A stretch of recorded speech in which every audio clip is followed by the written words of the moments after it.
Welcome to the Encouragement for Real Life podcast. I'm Julie Lefebvre, your host. Life is remarkable, sometimes raw, and always real. And some days we could use a little extra encouragement for our real lives. Here you'll find that, along with personal life-impacting stories, helpful life hacks, timely inspiration, biblical insight, and a fresh perspective. The Encouragement for Real Life podcast equips you to be a light in this world and to shine bright wherever God has you. I'm glad you're here today. Do you ever find it difficult to be still in your everyday life? I certainly do. This is something that I struggle with, but this world is not conducive to stillness, but it's in the stillness sometimes when we hear God's voice the loudest. And that's the voice that we want to hear, right? Well, I invite you to listen to today's episode. It's our guest episode for the month, and I share a conversation that I had with a friend and a fellow writer. Her name is Marnie Hammar. Marnie is a joy to be around. She just lights up the room when she walks in, and I can't wait for you to get to meet her. But I want to encourage you today, as you listen to this episode, to just think about your own life and your own stillness. And in the things that we talk about today, how can you apply these things to your own life? I pray that it blesses you and encourages you just as much as this conversation encouraged me. So without further delay, let's get into this episode.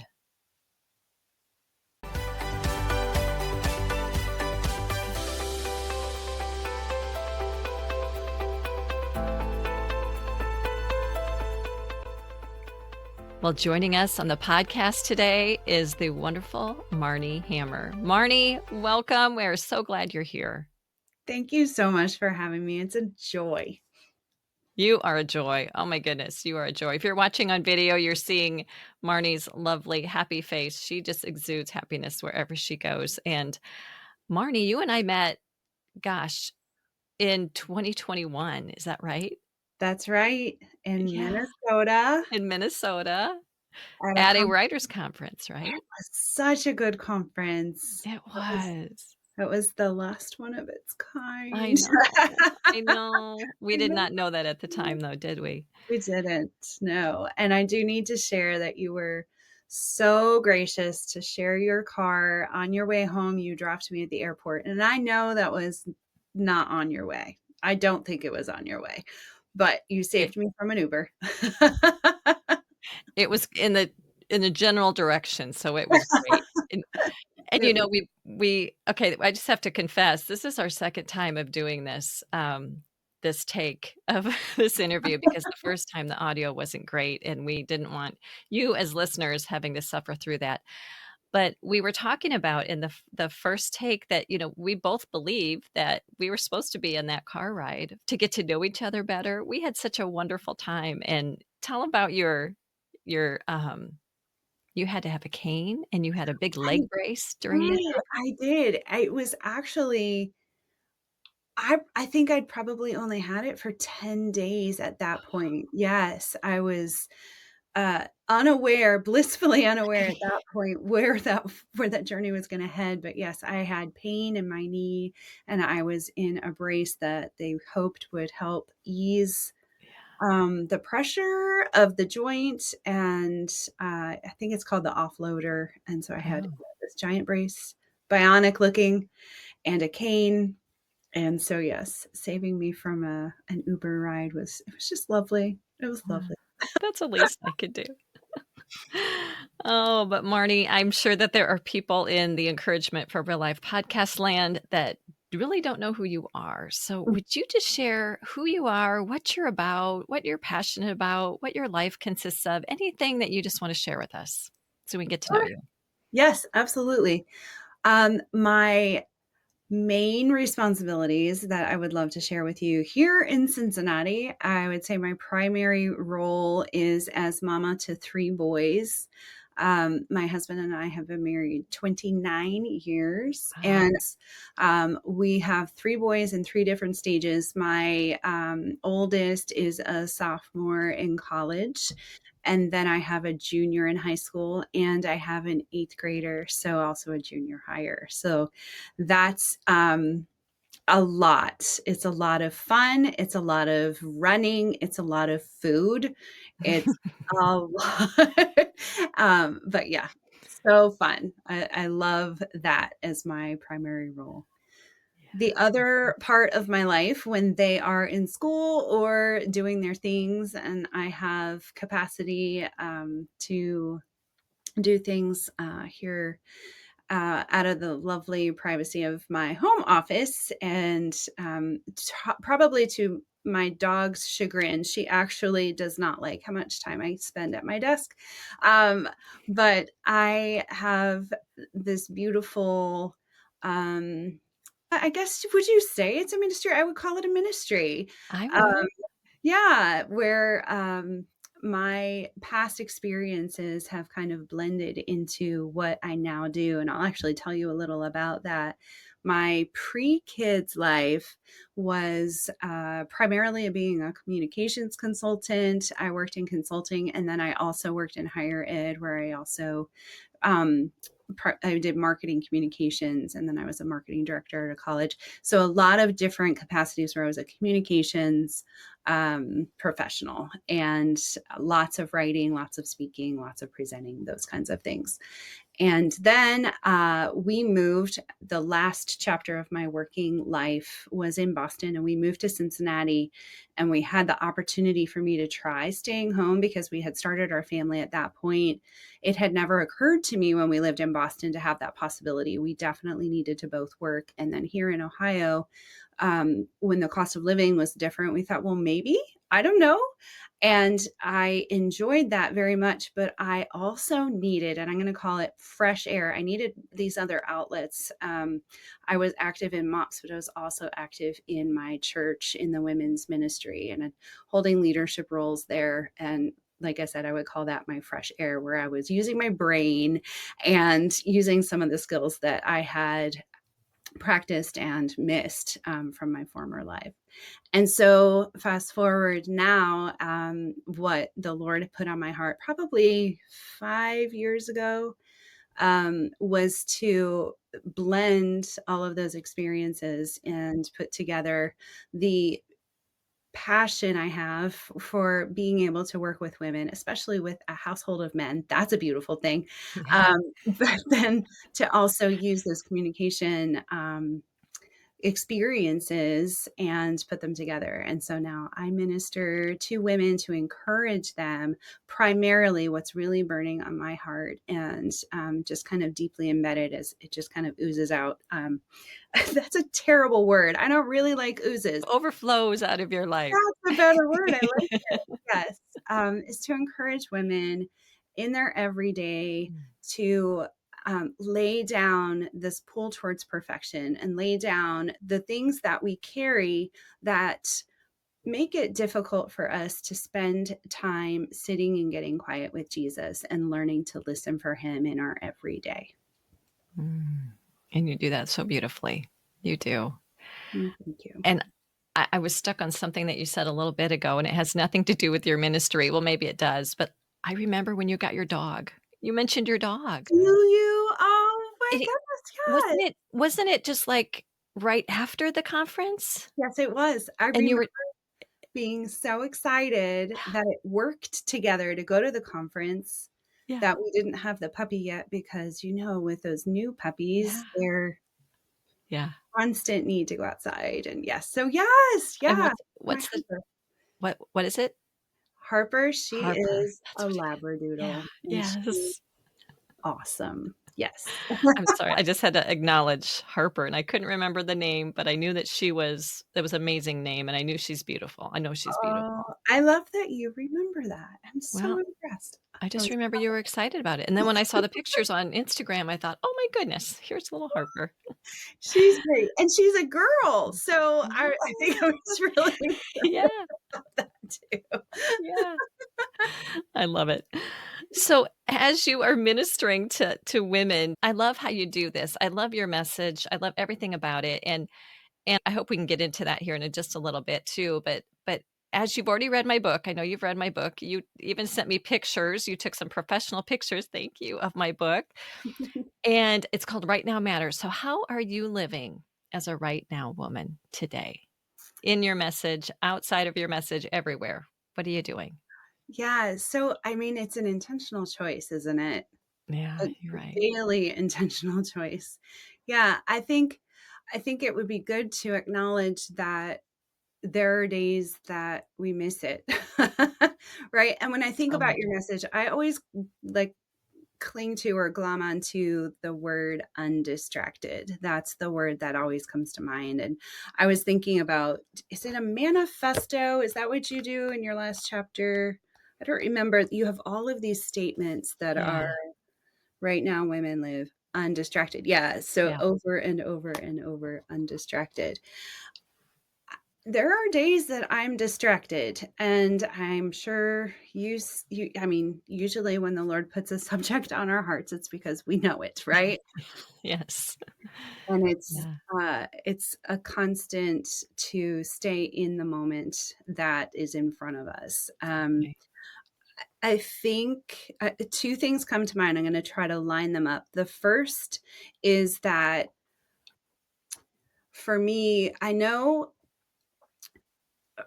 me personally, this might resonate. I pray this resonates with people, but I know for me, a lot of the reason that I can get distracted is the things that I carry that are going on inside my mind or inside my heart. And those distract me in the moments in my home or walking out life outside of my Yeah, home. We live in a world where there is a lot of noise, right? And I think it's important to recognize and name the different things that we're competing with, the things that could keep us from staying in the moment we're in. And so for me, I think there's a combination of external noise and internal noise. And so, I mean, we can't go anywhere without being sort of barraged by lots of different levels of volume, yeah. right? Mhm. And it's interesting, my husband and I, so Cincinnati, every other year, they have this really, I mean, I think it would be called a light show. It's called Mm, Blink, and it was just a few weeks ago, and I was so excited to go because we had not made it down there, and it's been going on, for quite a while, and we went down, and so between the light show, which what it is it's all of these different artists that create over, I mean, it probably takes them 2 years, to do this. It's projected art onto buildings, and it's all over the city. It's just incredible, and I was so caught up, and I think part of being in communications, you're an artist at heart. I'm just so drawn to art and creativity and beauty, and so this was so exciting, but we made our way down to so Cincinnati's on a river, and we made our way down to the area that's called the Banks, and when we were down there, it was so overstimulating that my husband wasn't having fun anymore. oh, no. And we were both like, okay, this is supposed to be a fun date night. We're Yeah. supposed to be enjoying this. There are so many people. They had streets blocked off, and it was just people completely filling the whole span of the street as well as the whole street as far as you can see. I mean, it's just so many people, but there was so much noise. So going back to this external, I think we're constantly bombarded with noise. And sometimes we don't even realize how much we're being bombarded with. My husband figured it out pretty quickly. He Yeah. was shutting down. He just needed to be done. And so we went to the car. Yeah. We were done. But I think that's a great example. I was Yeah. amazed. Actually, I'm gonna tell you one more thing from that night. I was amazed at there were some groups of people kind of traveling together to take it all in, and they were carrying with them a portable speaker with their own music. So they were adding to what was already in existence in the Mm, city, right? Like adding their own soundtrack over and above. Yeah. So I think what's interesting is some people are going to be more aware than the external noise we face than others. And I think it's really important to pause and think on what are the things that I'm absorbing at the same time. And this is back to my own wiring. For me, then what I'm taking in translates into internal noise. And there are messages and beliefs and lies, honestly, that are spiking in reaction to a lot of the stuff that's coming at us. And that's the stuff that I battle. So that was a really long answer to get to this part. That's the stuff that I know for me, I am going to have to be intentional about pressing into and quieting so that I can be undistracted in the places that I'm called.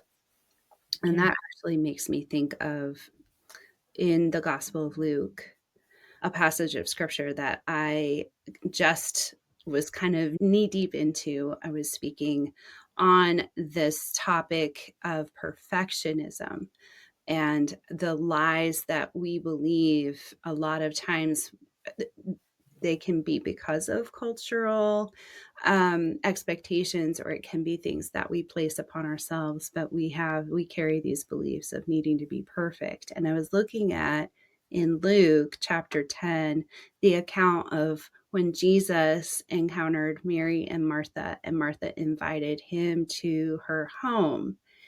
And in that passage, we learn, I think it's Luke 10:38 Mhm. to 42 ish, where Martha's like, "Hey, come on over." And she's, I mean, bold enough to invite him, which Yeah, means that she's comfortable with him. They have a good relationship. It's not Lazarus inviting, it's yeah, Martha. yeah. And then the next verse, we see that Mary is sitting at Jesus' feet. And I think that's a great visual for undistracted, right? Mhm. And then this is my favorite. Martha comes in, and I mean, it's Jesus teaching, right? Jesus is sitting there and she interrupts him. And she's like, dude, Mary's sitting here and she's just completely ignoring all of the things I'm doing over here. And so she's asking for help. And what I think is so interesting in that passage is right before she decides to interrupt Jesus, the NLT version says that Martha was distracted with much serving. And that comes to mind for me, right? Like that is something, and probably every single one of us, every woman who's listening to this podcast, Mm. we can easily be distracted with much serving, all of the things that we need to get done.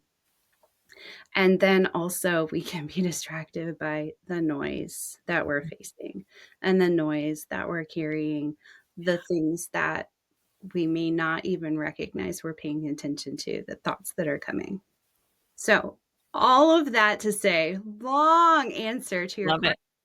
because I know that of me, because I can be distracted by the noise, especially internally. I have to be super intentional about seeking Jesus and letting Jesus' voice be louder. I have to be intentional to sit with him. For me now in this season, it's in the morning.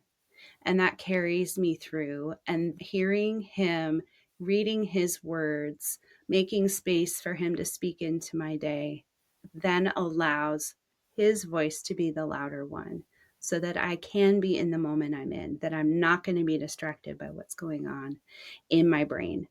I remember when my son was really little, my youngest, he's the one who would get frustrated visibly if my phone was between us, Oh, right? And so I think that that visual is a really good example of choosing the moment we're in, and that is informed by what voices we're listening to. If my phone is more important than my son, or if I've sat with Jesus and I recognize what truly matters, Oh, right now matters. Look at Yes, that. oh, you are so spot on, and how as you're talking, I'm thinking about the season of the year that we're Yes, currently in, and we need to now be even more intentional about right, right. spending time and being with him and, making every moment with him matter so we can also pour out then into others' lives. Yeah. Yeah, and I think we're also really tempted, if we wanna go back to that idea of perfectionism, Yeah. we're really tempted to want our holidays to be perfect, right? We're really drawn to the perfect table, or at least I am, right? Like, Mhm. you know, the perfect everything, and, you know, I don't pay as much attention to the grocery store tabloids anymore because 'cause I'm doing either self-checkout or click list, Oh, but yeah. that came to mind, like, you're seeing all Yeah. of these things, out in the wild that make us feel like we have to have the Yeah. perfect everything, the Target ads for the new tablecloth and the new blah, blah, blah, and I'm like, "Do I need those things? Because I want it to be perfect." Yeah, but Yeah. what truly matters and what voices are we gonna listen to that can really Yeah. help keep us in line and in balance to have a more relational holiday, Yeah. right? Instead of getting Yeah. caught up in our to-do lists. Yeah. Can you encourage us a little bit more in all of that? This is the week of Thanksgiving, and, it's gonna be here in a couple days and then right into Christmas, and, pretty soon if we don't pause now, it's easy just to miss everything, miss the holidays altogether because we were distracted. So, what are some ways that you could encourage us in that spending of the time with the Lord and, all of that?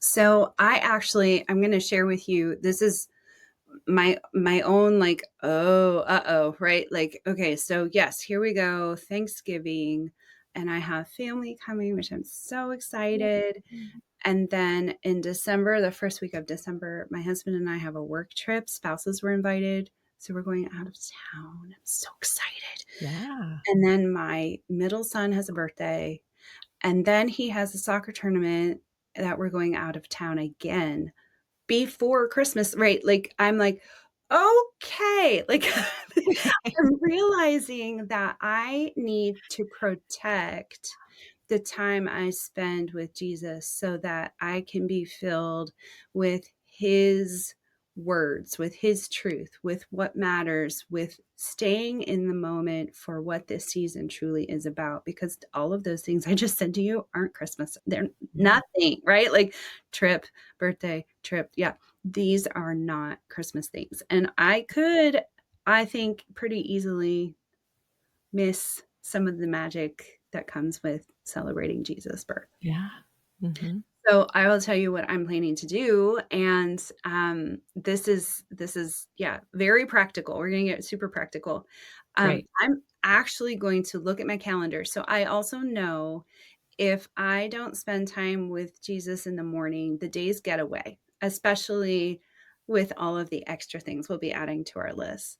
And so, what I'm planning to do is I'm praying every day that I can sit with him in the morning, but I'm also going to look at my calendar and I'm going to look for some spaces where, for me, one of my favorite places to be with Jesus is the woods. Oh, And I am going to hold space to go to a specific trail with my dog and just pray and listen and be with him. And I know if I don't put those on the calendar now, here where we sit yeah. looking into December, then I those opportunities will escape. They'll get away. Yeah. And so that's one practical way. It's almost like making an appointment. I mean, really, it is Mhm. making an appointment, right? Yeah. Like, just like I would make a dentist appointment and I will show up at the dentist, this is that. This is, "Okay, I'm gonna go to the woods or I'm gonna walk in my neighborhood and I am not gonna listen to anything. I'm going to talk to Jesus at that time." And Yeah. so with him. Yes, Super helpful. Yeah. And you created for us for I I would did. love to hear what you because we talked about this, you've sent this to me, and I can't wait to open it myself because I haven't done it yet. But tell us what the tool that you've given us. Yeah, this is specifically for the holidays, and I'm really excited about it. It is a guide. It is called 4 Steps to Finding a Silent Night. And it is practical, easy, simple steps so that you can create quiet, that you can find a pocket of quiet. And then the guide also walks you through how to prepare for and then step into time with Jesus to listen for him. Mhm. Yeah. So Sounds like what I need. I'm excited for people to get it. Yeah. Yeah. So that will be I'll put the link, that's on your website, right? Yeah. I will send you a special link to put in the show Okay. notes. Yeah. Perfect. Wonderful. Yeah. I'm so glad that you're thinking of this now because sometimes we might get to like December 15th and think, oh, wait a minute, I should probably start thinking about how I'm going to celebrate Jesus's birthday in 10 days Mhm. because we've been, so focused on all of the other things that I'm really glad that you're intentionally pointing us in that direction today. Yeah. Thank you for that. Mhm. Yeah. So tell us a little bit more about what God is calling you to do in your ministry and just anything that you're really excited about right now with what God's doing in your life? And then I have one fun question too that I always like to ask Okay. after this one. Yeah. So okay, so full disclosure, we did this before today, and I didn't have this Yeah. answer, but I have a different answer for you now. Great. That's kind of fun. I love your all of your answers. So So we didn't talk about before, but I think we need to. So yes. something that the Lord put on my heart, I don't know, was it in 2020? Was to create a series where I invited women to share their own stories of listening for Jesus and how they listen for him in their everyday. And that was called the Hear and Louder series. And did you notice I used past tense on that? Um, so that was a beautiful Yeah. series. More than 80 women were part of that series. And it was a joy to share their stories because every single story showed not only this need for Jesus and this need to hear him, but also the many creative ways in which he communicates with us from the word to through prayer, through divinely appointed circumstances. There's just so many different ways through words from people. And I love the breadth that it captures God's character through the creativity of these stories. And so that is something that I just hold near and dear to my heart. I love this series. Yeah. The It's so series good. So good. this and so that actually was it ended in May Oh, because that series is now becoming a podcast, which is yay. not yet launched, so stay tuned. But I'm really excited because it's interesting, we're talking about listening for Jesus, and we're going to do that by listening to others' stories of listening for Jesus. And isn't that the Yeah. cool thing? It's so cool. I'm really excited It's so about it. good. Oh, Yeah. yeah. It's gonna be so good. I can't wait, and I will definitely share it once it comes out. You better Oh, I'm believe so I will. Yeah. Are you gonna put all these stories in maybe book form? I Maybe? hope to. I hope to. I really wanna do that Yeah. because, I mean, wouldn't it be so neat in one place, more than and I don't know, how many would be the right number. If all of Yeah. them could be in there, that would be amazing. But Yeah. yeah, to see story after story after story of how he still speaks to us.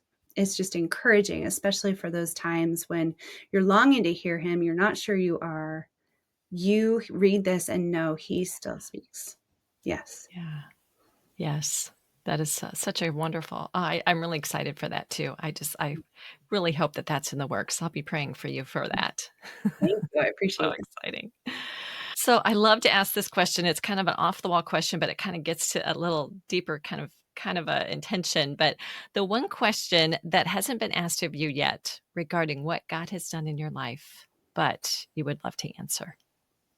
What would that be? I mean, what comes to mind is that chapter of the knee brace, which we talked about. So I'm trying Yeah. to figure out how to wrap it up for you. So my knee saga, um, started with a torn meniscus in 2014. I tore my meniscus during a half marathon. Um, I got the medal. I did finish. Yes. I did. I'm so Is glad. is it displaying somewhere in your Uh-huh, house? it is, it's in my office. I also went to Disney because it was a Disney princess half marathon, and my Oh. family went to the parks afterwards, and so I was in a wheelchair. I wore my medal. I totally did. And my I love favorite it. thing is that I ran into another woman in a wheelchair who also was wearing her medal. Yes. We I bonded. I Oh love my it. goodness, that was in Epcot, and that was really lovely. So, my knee saga began with a torn meniscus. I had surgery where they partially removed the meniscus because it was in an area that would not be it would not heal on its own, and it was just gonna keep causing pain. And so then I was pain-free until 2021, right before the writers' conference. It had started in March of that year to hurt again. And what was happening was that I was bone on bone because the Mm, meniscus was partially removed, but that wasn't the pain. I mean, yes, that hurt. That was part of it, but it was that there were cysts developing in the bone that was below the lower part of that joint. And those cysts are really, really painful. And so after I met you, and I was filled with hope that this giant bionic knee brace would yeah. take care of what was happening, but that was not the case. Instead, what would happen is that I would have to have a partial knee replacement because the cysts were actually growing. And so in January of 22, I had a partial knee replacement. And so from the time it started to hurt to the time when I was, fairly far along in my physical therapy journey and recovering, it was a full year of not being able to go take walks. I actually had to send my kids in for milk and bread. I couldn't walk in the grocery store that far to go to the milk and bread. And in that time, I fully admit there was a lot of whining. There was a lot of complaining. I was probably not much fun to be around. But in that, and this is, I mean, it's still very emotional. And I can remember so many moments of meeting with Jesus on the back deck because I hurt. And I hurt not just in my knee, but in my heart. I was so Mm, frustrated. And what God did in that season was so much more than me screaming, "Fix my knee." He actually met me so much deeper.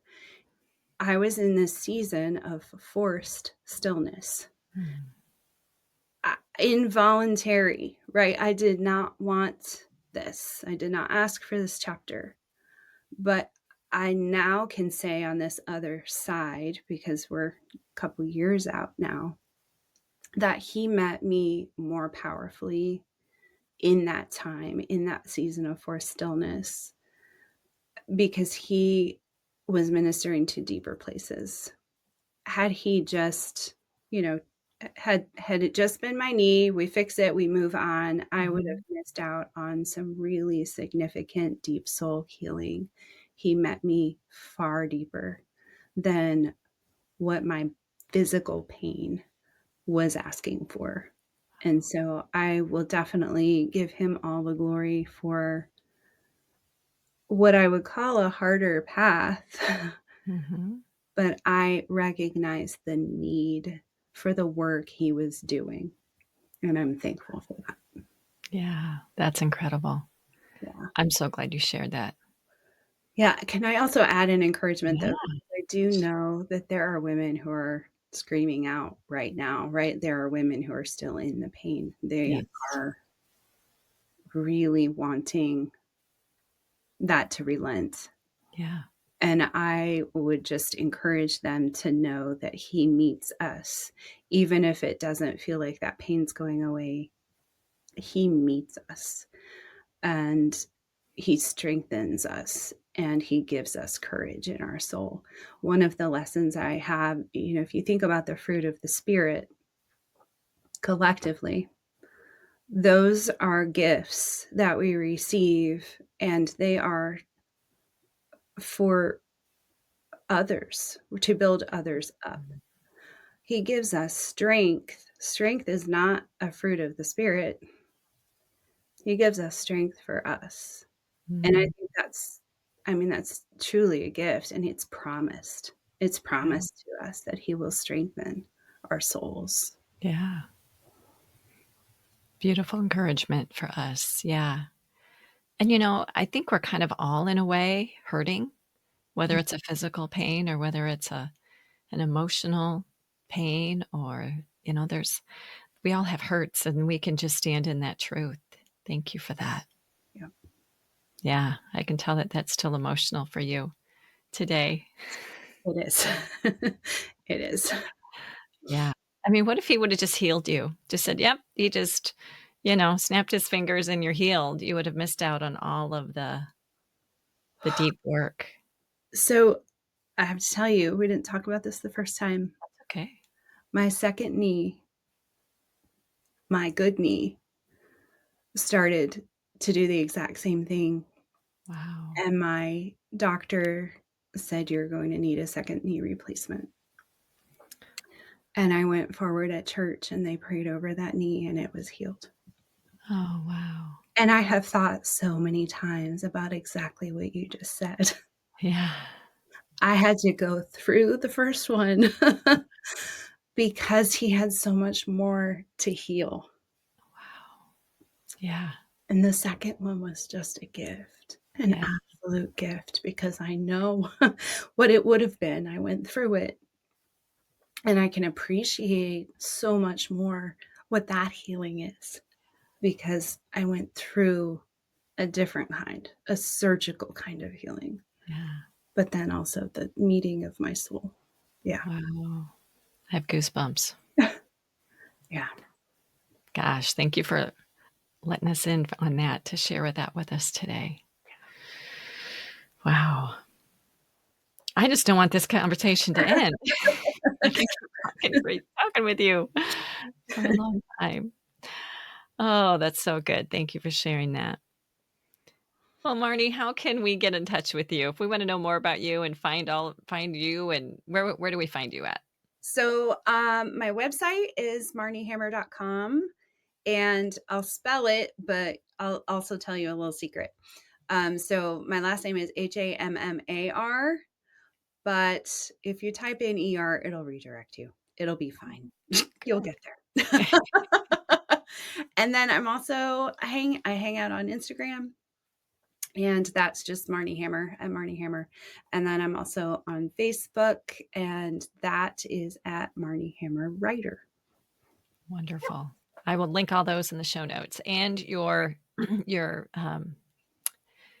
your tool for us. Oh yes, I'm gonna call it a holiday helper. Thank you, Yeah. your holiday helper for us. Thank you. Yeah, I can't I'm wait. really excited. I hope that that's a helpful tool. It's, yeah, practical, but it's gonna sit you at the feet of Jesus. Yeah. Thank you. Thank you. Marnie, thank you so much for your generous heart to extend your time with me today because as I said, this is the second time we've done this today, but thank you for sharing your heart and your encouragement with us today. I'm so glad that you are here, so thank you so much.